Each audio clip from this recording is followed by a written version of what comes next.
गुरुवर्य बाबाची 2 वर्षापासून इच्छा होती महाराजांचं कीर्तन ठेवायचं, पण व्यस्त दिनचर्येमध्ये कधी मागं पुढं होत असतं. यावेळेस बाबाची कृपा झाली त्यांच्यावर आणि त्यांची सेवा या ठिकाणी बाबाच्या आज्ञेनं पार पाडली. श्री संत मोतीराम महाराज मोठे महाराज, श्री संत सोपान काका यांच्या परंपरेचा वारसा घेऊन महाराष्ट्रभर महाराज परमार्थिक कार्य करत असतात. एवढ्या कमी वयात सुद्धा महाराजांनी महाराष्ट्र पूर्ण पिंजून काढलेला आहे. गोड असणाऱ्या महाराजांनी सर्व परिसरातील मंडळीच्या विनंतीला, बाबाच्या विनंतीला मान देऊन सेवा दिली. त्याबद्दल पहिल्या वर्षी बाबांनी सत्ता सुरू करायची आज्ञा दिली म्हणण्यापेक्षा चर्चा झाली. आम्ही दोघं तिघच होतो, बोराडे काका, मी आणि बाबा. बाबा म्हणले मी जर म्हणलं तर तुम्ही सत्ता करताल का? बाबा म्हणलं तुम्ही थांबले आम्ही करू. आणि त्यांना काकानी असणारे बोराडे काकानी आपल्या मधुकरराव बोराडे म्हणले बाबा तुम्ही असले आम्हाला काय कमी आहे, आणि प्रेरणा दिली. मग गुरुवर्य बाबाची एक प्रतिमा महाराजांना या ठिकाणी भेट म्हणून द्यायची आहे. मी मधुकरराव बोराडे यांना विनंती करतो त्यांच्या हस्ते बाबाची प्रतिमा हरिभक्तपरायण महाराजांना या ठिकाणी सुपूर्द करावी. तसेच आजच्या कीर्तन सेवेसाठी मर्दन सेवा करण्यासाठी आमचे माऊली महाराज उपस्थित आहेत. गुरुजन मंडळीचे गावाचीच नावं घेतो आता. निवळी, डोंगरे निवळी, खिस्ते निवळी, भोशी, मानधारी, मानकेश्वर, पाचलेगाव, लिमल्याचे महाराज पण आलेले आहेत.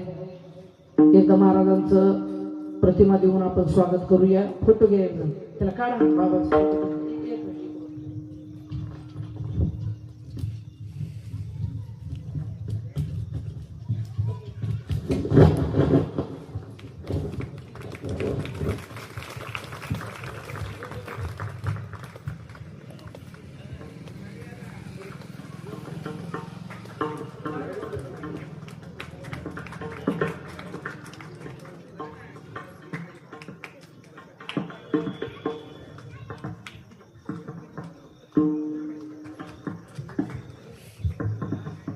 तसेच गुरुजन मंडळी सोबतच आजच्या कीर्तनासाठी विशेष उपस्थिती हरिभक्तीपरायण जे नथुराम बाबा वारकर शिक्षण संस्था चालवतात असे आमचे मुंडे शास्त्री ही समोर उपस्थित आहेत. त्यांना धन्यवाद. हरिभक्तीपरायण भागवताचार्य अशोक महाराज पाचेगावकर हे या ठिकाणी उपस्थित आहेत. हरिभक्तीपरायण गरड महाराज उपस्थित आहेत. सर्व महाराज मंडळीला धन्यवाद. तसेच आमचे डॉक्टर साहेब आले भोगावून, पंचक्रोशीतून आलेले डोनवाडा, बेलखेडा, मानधानी, भोशी, मानकेश्वर, शेवटी सर्व मंडळीला धन्यवाद. आज ज्यांनी सकाळची नाश्त्याची पंगत दिली, तसा आपला मधुकरीचा कार्यक्रम आहे, पण काहीची इच्छा असते आम्ही मधुकरीत काही टाकावं या उद्देशानं आदरणीय आपल्याच परिसरात राहणारे शेळके सर यांनी श्रीफळ घेऊन जायचे बाबाचा प्रसाद म्हणून. तसेच संध्याकाळीच्या मधुकरीमध्ये शिऱ्याचा प्रसाद ज्यांनी केला असे गणेशराव घुले, पांडुरंगराव दराडे आणि प्रल्हादराव चांदणे यांनी श्रीफळ घेऊन जायचे. लवकर येऊन पुन्हा आरती आहे. तसेच आजचं आपल्याला केळीच्या पानावर जेवायला भेटले आणि त्या केळीच्या पानाची सेवा गंगाधरराव खिस्ते निवळीकर, बघा किती वय. ते म्हणजे स्वतः कापून आणलेत रामकृष्ण हरी म्हणून, रामकृष्ण हरी म्हणून. बाबा जसे पात्रवाळी रामकृष्ण हरी लावत होते तसे म्हणले एका पात्राला मी आता मधुकरी खाणाराचे कशाला रोग राहतील बघा तुम्ही. आणि त्यांनी 1100 रुपये जोग्यात टाकलेत आणि केळीच्या पानाची आजची सेवा त्यांनी केलेली आहे. तसेच आज जोग्यासाठी गजानन सोळंकी आप्पा यांनी 1100, लक्ष्मणराव रोकडे 500, अंशीरामजी चट्टे 500, बोंबले सर 500, रुक्मिणी सुरेश आप्पा आकोशे 500, सोपानराव नागरे 1100, कुरई सर 1001, श्रेयस शेट्टी 500, रोकडेताईनं 500. अशा पद्धतीने बाबाच्या जोब्यात निधी दिलेला आहे. बाबाच्या या कार्यक्रमासाठी नित्य सेवा जे करत आहेत त्याही सेवाधारी माणसाचा उल्लेख करणं जरुरी आहे, जे की रात्रंदिवस असणारी बाबाची सेवा करतात. बाबाच्या सेवेमध्ये तत्पर आहेत आमचे चांगोजी ताटे, भागवतराव ताटे, बालाजी ताटे, दीपक मसुरे, सचिन मसुरे, मधुकरराव बोराडे, मौलिकाका कुटे आणि विशेष आचार्याची सेवा करणारे आमचे मसुरे आप्पा यांनाही श्रीफळ द्यायचे, त्यांनी श्रीफळ घेऊन जावं.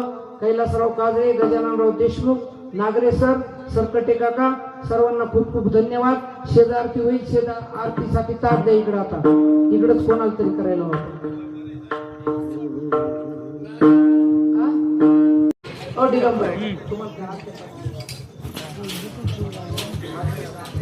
लक्ष्मण भाऊ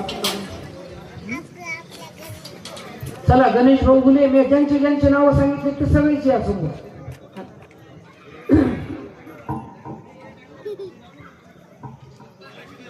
चला नारळ एक लक्ष्मण भाऊ हातात द्या नारळ.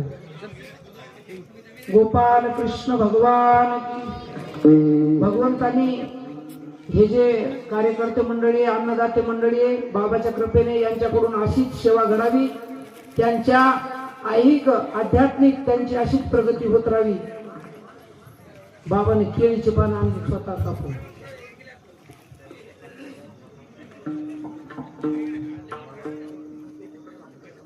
आरती लावा, ती आरती लावा. सकाळची म्हणाय काय झालं? आरती लावा. आरती लावा.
मात्र